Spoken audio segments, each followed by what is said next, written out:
Glória a Deus por isso.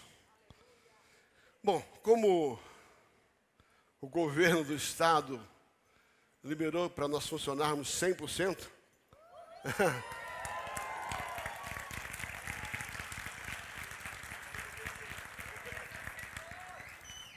tá? Como já estamos aí, eu acredito, esse vírus maldito está chegando ao seu fim. Glória a Deus. Aleluia. Amém. Então vamos ter esse tempo tão precioso aí aí só vamos cessar a movimentação, tá? Se alguém chegar, aí o grupo de serviço só verifica, ó, tem lugares aqui à frente, tem 2, 4 lugares. Se precisar vir aqui à frente, aí no meio, aqui no meio tem também nós 2 lugares, se necessário, ok? Que bom, glória a Deus por isso. Amém, queridos? Louvado seja o nome de Jesus. Estamos muito felizes na data de hoje. Teremos um tempo muito precioso. E esse tempo de batismo já era aguardado por nós com muito desejo, com muita expectativa. E nós temos aí 59 batizando. Diga amém.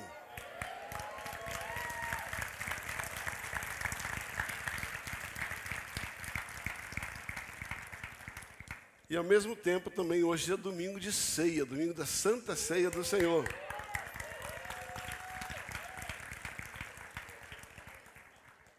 Então hoje, com a graça do Senhor e com a ajuda do Espírito Santo, eu quero pregar 30 minutos.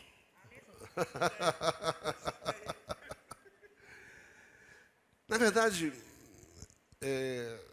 essa noite foi uma noite muito gostosa na presença do Senhor. Sabe aquela noite que você perde o sono por causa de uma revelação? Eu não sei quantos de vocês já tiveram essa experiência. Você começa a ler a palavra e... Aí eu entendo porque o Adson consegue ficar de madrugada.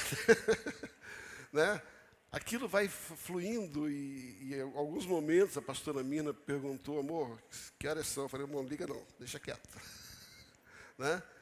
E realmente tem algo muito especial no meu coração. E à medida em que eu preparava aquilo que Deus me pediu para pregar no dia de hoje, também o Senhor me fez lembrar desse momento, pode se chamar de um momento lindo, histórico na nossa igreja, que depois de um bom tempo de pandemia, nós estamos aí retomando a questão dos batismos, Então, assim, o meu coração está muito alegre. E quando eu terminei a mensagem, estava muito feliz, olhando tudo aquilo que Deus ia fazer. Entrei em oração, fui consagrar a mensagem, e Deus falou assim, não, você não vai pregar essa mensagem amanhã, você vai pregar essa mensagem à noite. E Deus me deu uma mensagem simples, bem simples, possivelmente muito conhecida da grande maioria de vocês, embora eu nunca tenha pregado ela, mas os temas, o que eu vou desenvolver aqui, ele é o nosso trivial, é o beabá do cristianismo. É o beabá da vida cristã.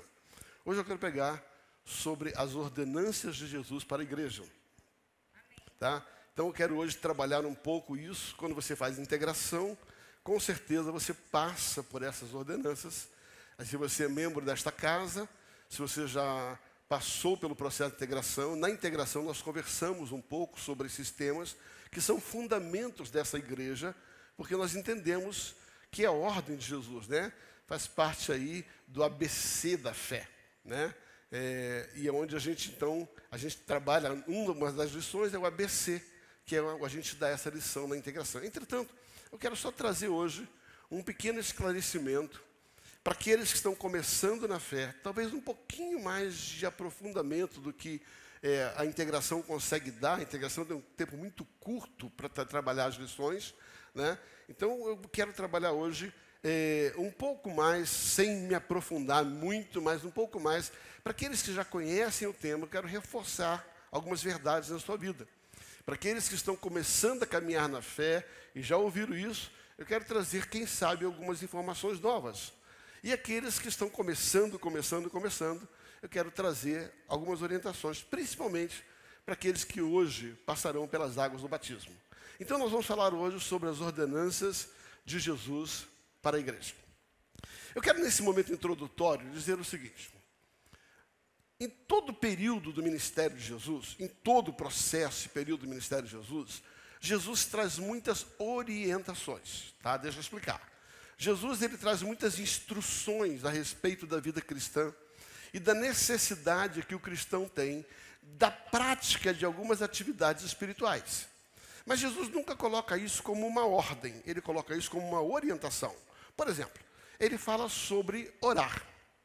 Jesus não te obriga a orar, Jesus não te dá uma ordem para orar, mas Jesus explica as razões pelas quais você deve orar, os benefícios da oração e a razão e o que acontece quando você não ora.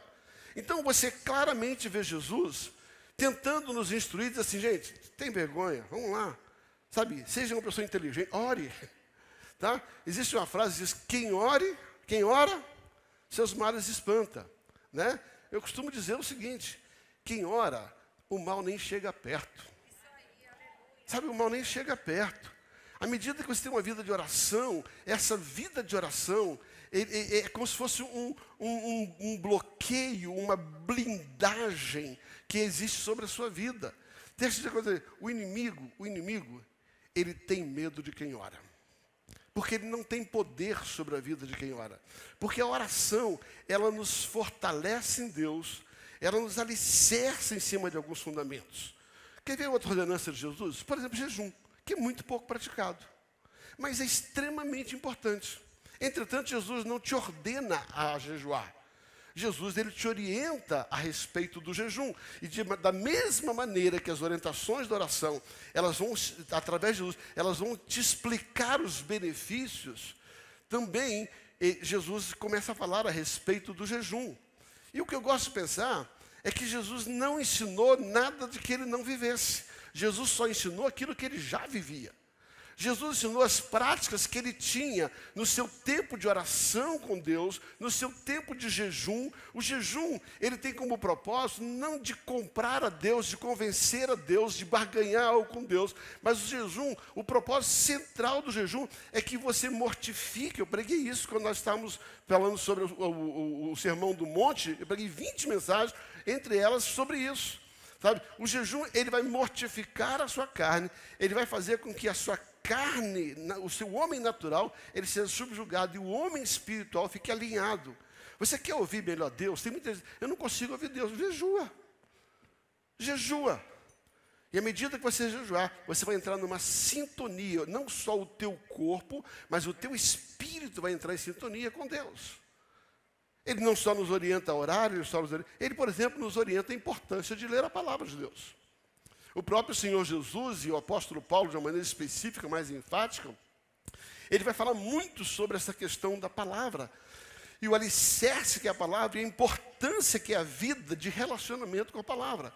Mas também ele não te ordena a ler a palavra, ele te orienta a ler a palavra. Por exemplo, a Bíblia fala sobre vigiar. Ele, vigiai e orai. Ele explica a respeito da importância de você vigiar. Mas ele não te ordena a vigiar. Vocês estão entendendo o que eu estou dizendo? Diga sim, sim ou não? Então o que Jesus faz, na maioria das vezes, é trazer algumas orientações, explicar os benefícios dessas orientações, quando você as pratica, e o que acontece quando você não pratica essas orientações. Por exemplo, existem algumas outras coisas, por exemplo, como ofertar. Jesus fala a respeito dos benefícios da oferta. E ele fala sobre as consequências que você se priva quando você não oferta. Por exemplo, Jesus fala sobre o dízimo. Muitas vezes, pastor, mas o dízimo não está no Novo Testamento. O lê do engano. Você vai perceber, quando Jesus vai falar com os fariseus saduceus, ele diz: por que vocês dão dízimos do hortelã e do cominho? Sabe? Por que vocês fazem essas coisas sem deixar de fazer essa? Ele fala sobre a importância de você dizimar, mas preste atenção, também não é uma ordem. Vocês estão entendendo? Também não é uma ordem, é uma orientação. Então você vai perceber que Jesus vai trazer uma série de orientações que à medida que nós atentamos para essas orientações e nós pratiquemos essas orientações, a nossa vida se torna melhor. Agora, existem 3 ordenanças, ou seja, 3 coisas que Jesus coloca como ordem para a igreja. Existem 3 ações que Jesus coloca como ordem para a igreja. E a razão de pregar esta mensagem hoje é que nós vamos praticar as 3 hoje aqui. Hoje nós vamos ter a prática das 3. A primeira ordenança que Jesus coloca é o batismo. A segunda ordenança é a Santa Ceia. E a terceira ordenança é o ID. Fala comigo, batismo, ceia e a pregação. Então Jesus vai falar sobre isso. Eu quero então gastar um tempo com você falando sobre essas 3 ordenanças. Tá? Primeira ordenança, o batismo. Tá? O que é o batismo nas águas? Eu quero começar a dizer assim, o batismo é uma consequência natural de quem teve um encontro com Cristo. Olha Marcos capítulo 16, Marcos 16, 15 e 16. Deixa eu pedir uma gentileza para o nosso pessoal da Medium, tá? Não precisa voltar para a minha imagem, não. Pode deixar a imagem só do versículo e vamos passar o versículo para a gente acelerar, tá? Aí, vocês estão com os versículos aí? Então já vamos adiantar, ok? Então, Marcos 16, 15. Disse-lhe Jesus, ide por todo mundo, pregar o evangelho a toda criatura. Segue. Quem crer e for batizado será salvo. Quem não crer será condenado. Ah, pastor, então quem não é batizado está condenado? Não. Presta atenção. Quem crer está salvo. Quem não crer será condenado. Mas quem crer, naturalmente vai querer batizar. Deu a entender? Deixa eu explicar. O batismo, o fato de não batizar, não compromete a tua salvação. Mas é natural de que quem se converte, quem crê, deseje se batizar. É como se uma coisa compulsiva, é como você ter algo que é inquestionável. Você, a partir do momento que você tem uma experiência com Cristo, que vem em seguida é um desejo, eu quero batizar, eu quero batizar, eu quero batizar, eu quero batizar.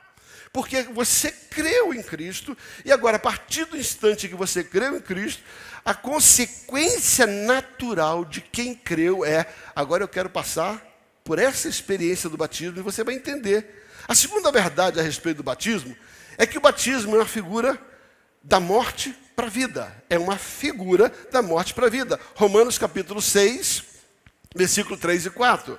Romanos 6, versículo 3 e 4. Ou porventura ignorais que todos nós que fomos batizados em Cristo Jesus, fomos batizados na sua morte.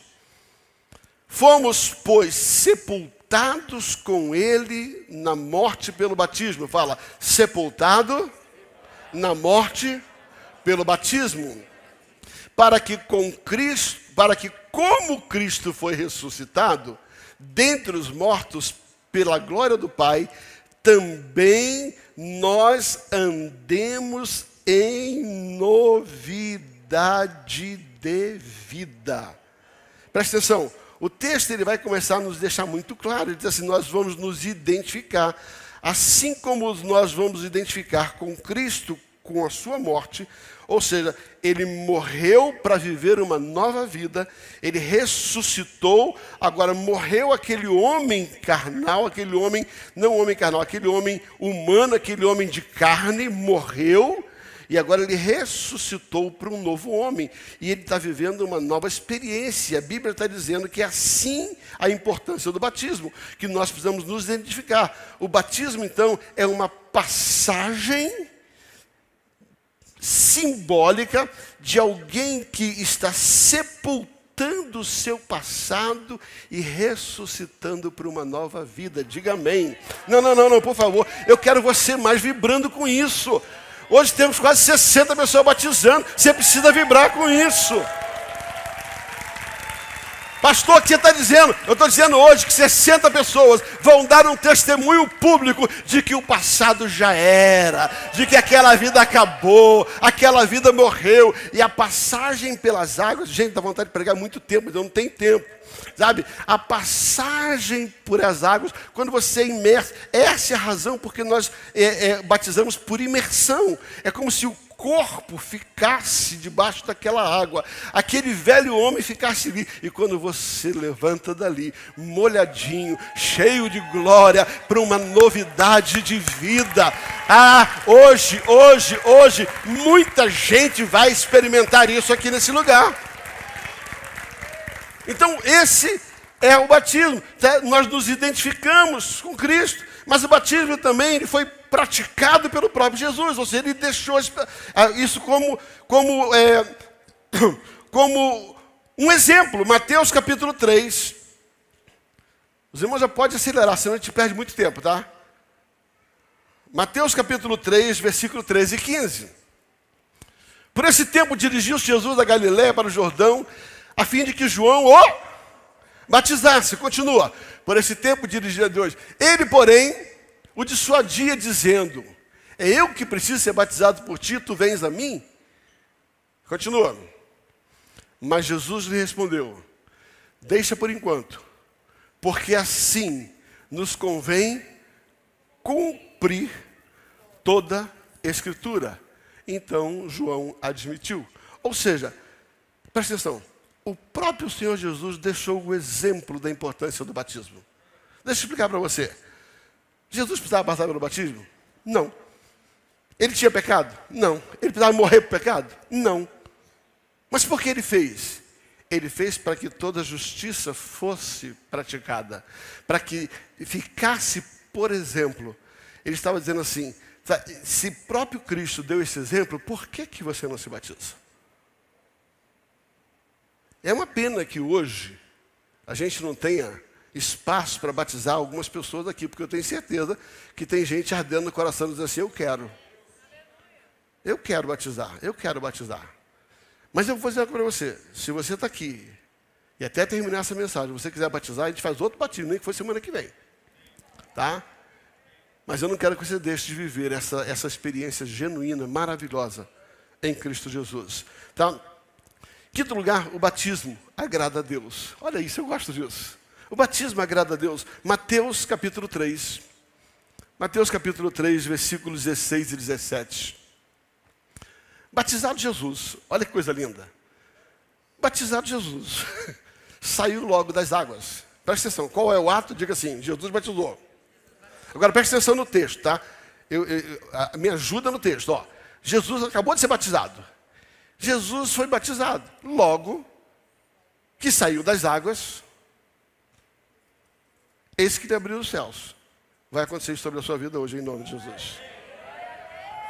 O Espírito de Deus desceu com eles, Deus descendo como pomba, vindo sobre ele. Eu profetizo que nessa dia, hoje, muita gente vai levantar daquele batismo, falando em língua, sendo batizado pelo Espírito Santo. Você já vai entrar no Labachai, nesse lugar aqui. Agora segue, olha o que diz o versículo 17, presta atenção. Depois que ele batizou, olha o que Deus diz. E eis que uma voz do céu dizia: este que acabou de batizar é meu filho amado. E eu tenho prazer nisso. Queridos, é isso que Deus se agrada do batismo. Você entendeu a importância do batismo? Deixa eu fazer uma pergunta. Quem aqui não é batizado e gostaria de batizar? Deixa eu ver, levanta a mão.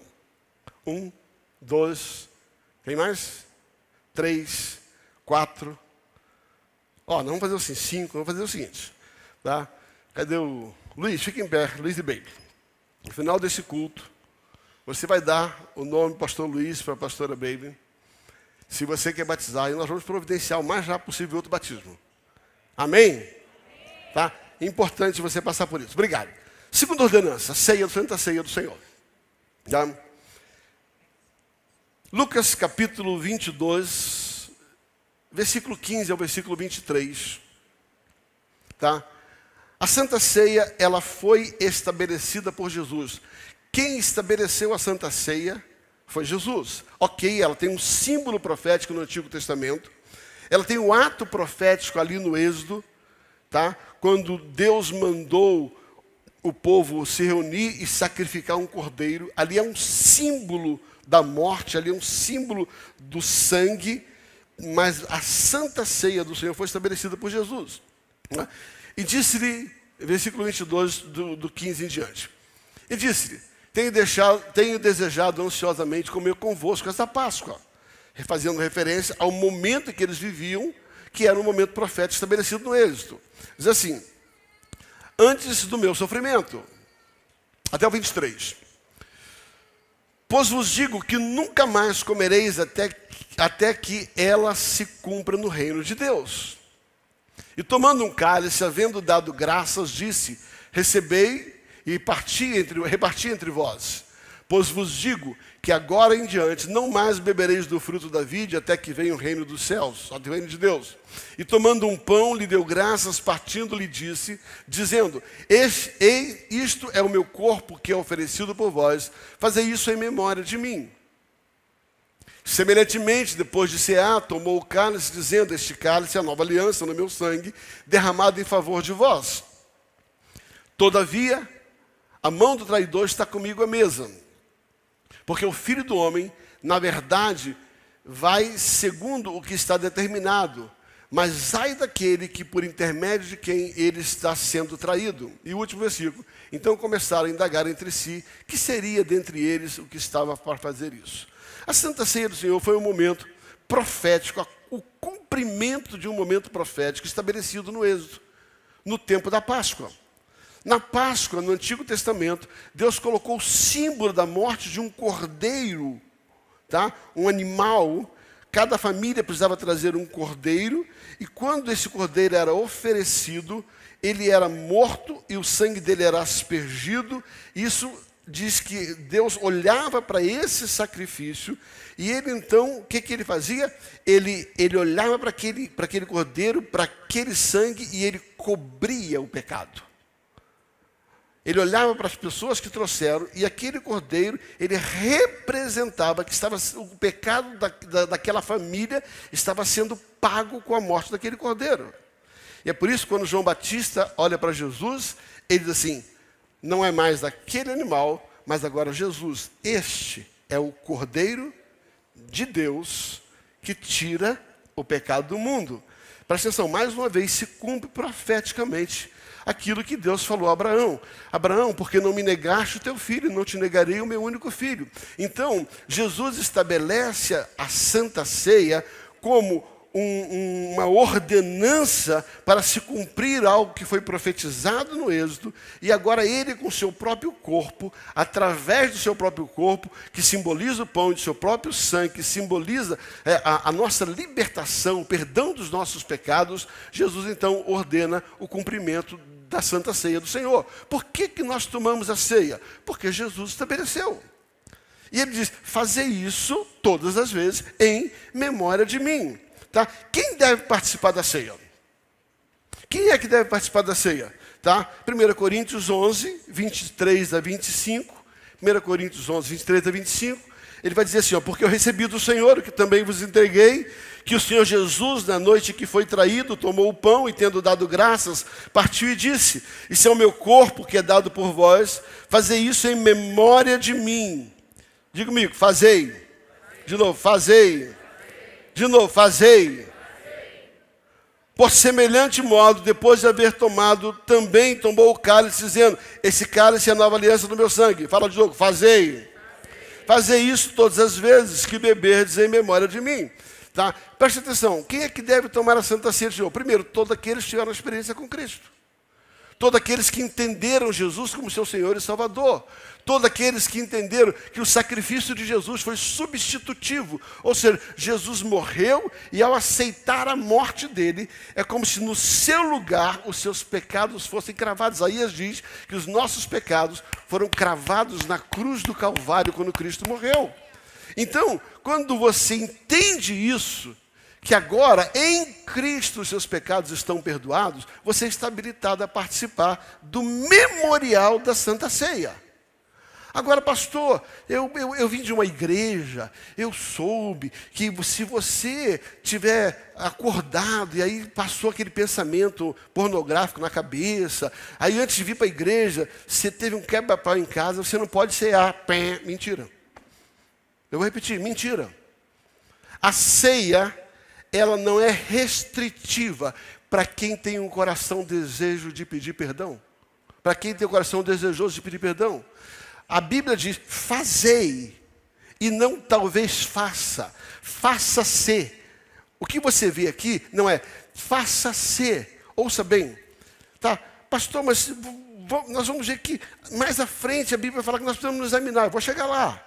O que eu estou dizendo é, primeiro, tenha consciência de que a Santa Ceia é uma ordem e você não pode ficar de fora. Eu vou repetir. Tenha consciência de que a Santa Ceia é uma ordem estabelecida para Jesus. Glória a Deus. Fazei. Fazei. Ah, tá bom, pastor. Mas e o que eu faço com outro texto? Eu vou chegar agora. Tá?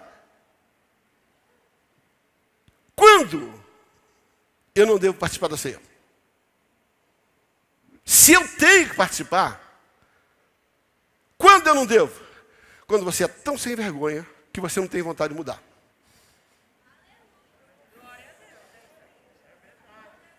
Quando é que você não tem que participar da ceia? Quando você já pegou a tua salvação, rasgou ela e falou assim, eu quero viver o pecado, eu amo o pecado, não quero me arrepender e acabou. Não, você não entendeu, vou repetir. A única razão que você tem para não participar daquilo que Jesus mandou você participar é se você não quiser. Não quiser o quê? Tomar vergonha na cara, se arrepender do teu pecado e mudar de vida e pedir perdão. Porque está escrito em 1 João, filhinhos, não erreis. Mas se porventura você vier errar, você tem um advogado, Cristo Jesus. E Ele é fiel e justo para te perdoar. Ouça, e para te purificar. Não, você não entendeu. Você não entendeu. A partir do instante que você tem uma ordem de Jesus, você não pode ficar com esse mimimi, não quero ceiar, não vai ceiar. Você é desobediente. Eu estou falando sobre ordem, não sobre orientação.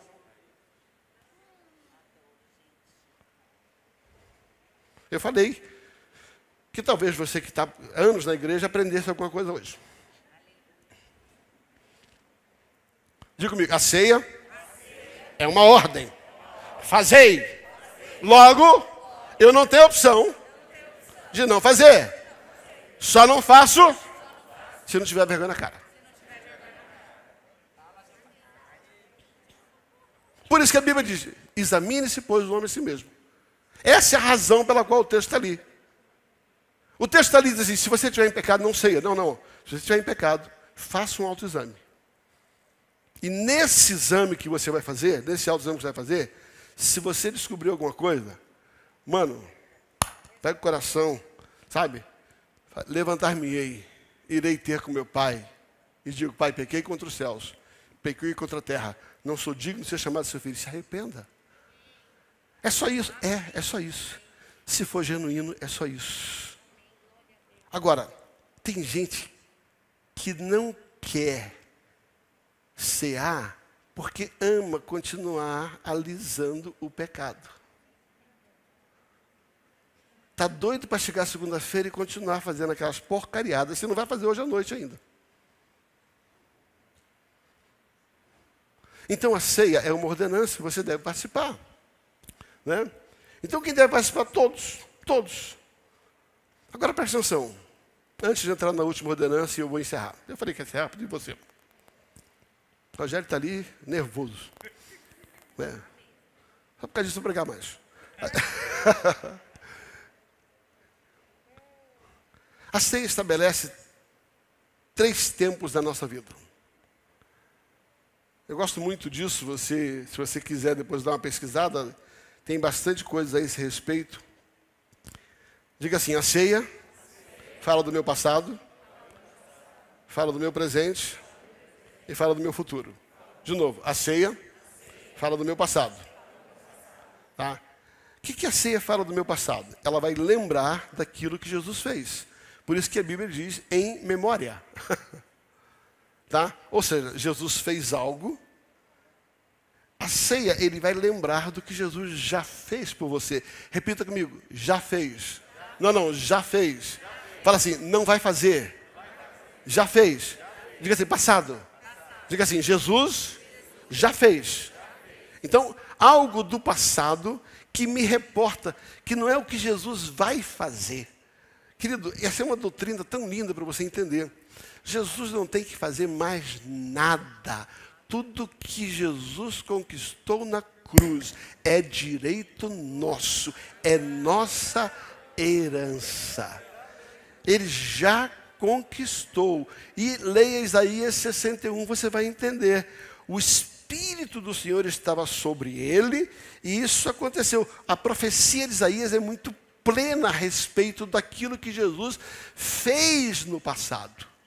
Mas também a ceia tem a ver com o presente. E o presente é exatamente aquilo que nós conversamos no ponto anterior. O presente é um autoexame que eu preciso fazer hoje de como está a minha vida. A ceia, ela é um memorial para me lembrar o que foi feito, mas ela também é uma advertência para aquilo que eu estou fazendo. Se a ceia me faz lembrar do que Jesus fez no passado, a ceia também me faz lembrar do que eu estou fazendo com a minha vida. Você está entendendo? Diga sim ou não. Por isso que ele pede para você se examinar. Mas a ceia também aponta para o futuro. Porque o próprio texto de Paulo, ali em Coríntios, ele vai dizer assim, sabe, através da ceia nós vamos fazer isso para anunciar a morte do Senhor até que ele venha. Quando é que vai terminar a ceia? O dia que ele vier. Quando é que vai ser minha última ceia? A minha última ceia na terra, ela vai anteceder a minha primeira ceia no céu. Não, você não entendeu. A minha última ceia na terra, ela só vai terminar quando a minha próxima ceia for com ele, lá na Nova Jerusalém, sentado naquele banquete que ele preparou diante dos nossos adversários. Aí sim, essa ceia. Pastor, quando é que vai terminar a ceia? Nunca, porque quando terminar na terra, começa no céu. Nunca, nunca, nunca. Então, se a primeira ordenança, a ordem é batizar, a segunda é cear. A terceira e última ordenança. E agora o Johnny vai sorrir. É o ID. É o ID. Mateus capítulo 28, versículos 18 e 19. 19 e 20.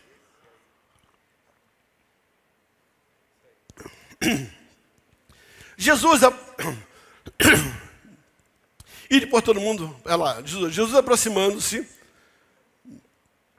falou-se dizendo, toda autoridade me é dada nos céus e na terra, portanto, de novo, vamos lá, portanto, gente, mais forte, portanto, diga assim, ordem, portanto, ide, portanto, fazei discípulo em todas as nações, batizando-as em nome do Pai, do Filho e do Espírito Santo, e ensinando-as a guardar todas as coisas que vos tenho ordenado, e eis que estou convosco todos os dias até a consumação do século. Marcos capítulo 16, versículo 15. E disse-lhe, ide por todo mundo, pregai o evangelho a toda criatura. Quem crer e for batizado será salvo, quem não crer será condenado. Esses sinais hão de acompanhar aqueles que creem. Em meu nome expelirão demônios, falarão novas línguas, pegarão em serpentes, se alguma coisa mortífera beberem, não lhe fará mal. Se impuserem as mãos sobre os enfermos, eles ficarão curados. Diga amém. Atos capítulo 1, versículo 8. Atos capítulo 1, versículo 8. Então os que estavam reunidos lhe perguntaram, Senhor, será que este é o tempo em que restaures o reino de Israel? Respondeu-lhe, não vos compete conhecer os tempos ou a época que o Pai revelou por sua exclusiva, o tempo é a época que o Pai reservou pela sua exclusiva autoridade. Mas recebereis poder ao descer sobre vós o Espírito Santo. E vai fazer o quê? Diga comigo, e o quê? Sereis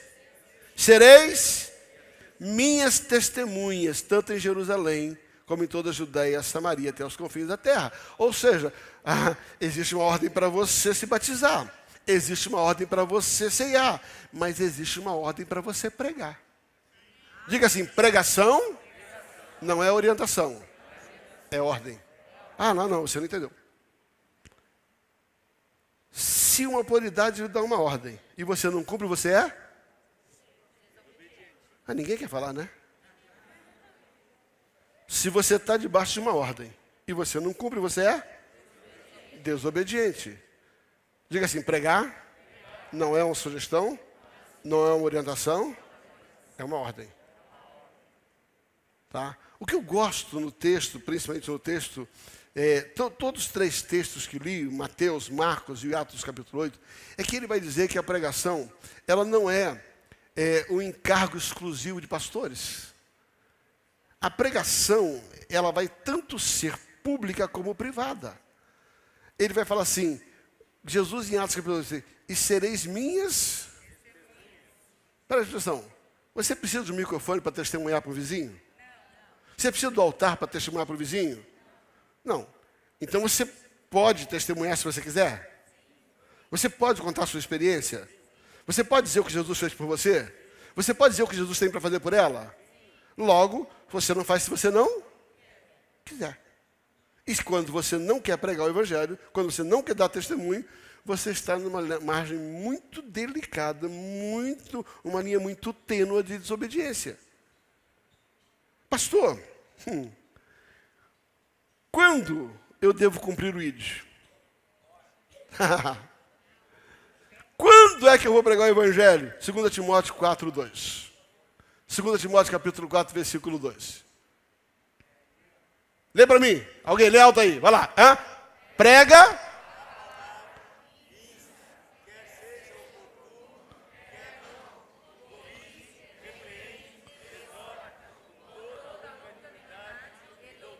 Aleluia.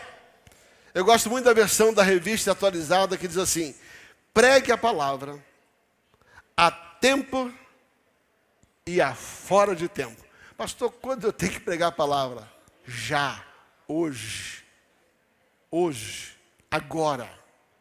E eu termino dizendo, como eu devo cumprir o ID? Eu falei que você precisa cumprir. Eu falei, sabe, quando, agora eu quero que você falar como. Porque tudo tem propósito, tempo e modo. O propósito é pregar. O tempo é agora. Agora, como eu vou pregar? Tá? Como devo pregar o evangelho? Como eu devo cumprir o meu ID? 1 Coríntios 9, 16 e 17. Primeira carta de Paulo aos Coríntios 9. Mas se anuncia o evangelho, agora eu vou ler na revista atualizada. Vou por ali. Se anuncia o evangelho, não tenho no que... Diga assim, não tem vantagem nenhuma você pregar o evangelho. Não fica garganteando que você pregou, sabe? Olha lá. Se anuncia o evangelho, não tenho que me gloriar, pois sobre mim pesa ordem. Ordem. Sobre mim pesa essa sugestão. Não. É isso que está escrito? De novo, pesa essa? Pesa essa? Obrigação. Olha como é que Paulo é duro. Porque ai do meu vizinho. Ai da Milena. Ai da Flávia. Ai da Maria Helena. Fala assim, ai de mim. Ai de mim. Se não pregar o evangelho. Olha o que diz o versículo seguinte. Se faço de livre vontade, eu tenho recompensa. Mas se constrangido, é então a responsabilidade do dispenseiro que a mim foi confiada. Queridos, é isso que eu tinha para falar. Deixa eu contar uma coisa para você. Siga todas as orientações de Jesus. Ore, jejue, vigie, oferte, dizime, sabe? Ame, perdoe. Siga tudo que Jesus te orientou a fazer. E você vai ver que coisa extraordinária vai acontecer na sua vida. Amém, glória a Deus. Mas não deixe, em hipótese nenhuma, de cumprir aquilo que Ele ordenou, aquilo que Ele mandou você fazer. Eu vou repetir. Siga todas as instruções de Jesus. Viva aquilo que Ele sugeriu para você viver. Faça aquilo que Ele sugeriu e a sua vida vai ser bem melhor, você vai ver. Mas não seja tonto de desobedecer aquilo que Ele colocou como ordem. E a primeira ordem foi? Batizar. Vamos lá. Ou você está constrangido. A primeira ordem foi? A segunda ordem foi? A terceira ordem? Pregar. Diga assim: batizar, ceiar e pregar. De novo, batizar, ceiar e pregar. Que o Senhor nos ajude a viver essas ordens, em nome de Jesus. Amém?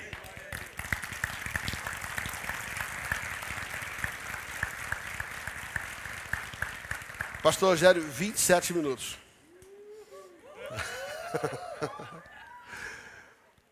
Hoje à noite, com a graça do Senhor Jesus Cristo, eu quero trazer uma palavra ao teu coração que ardeu demais no meu coração.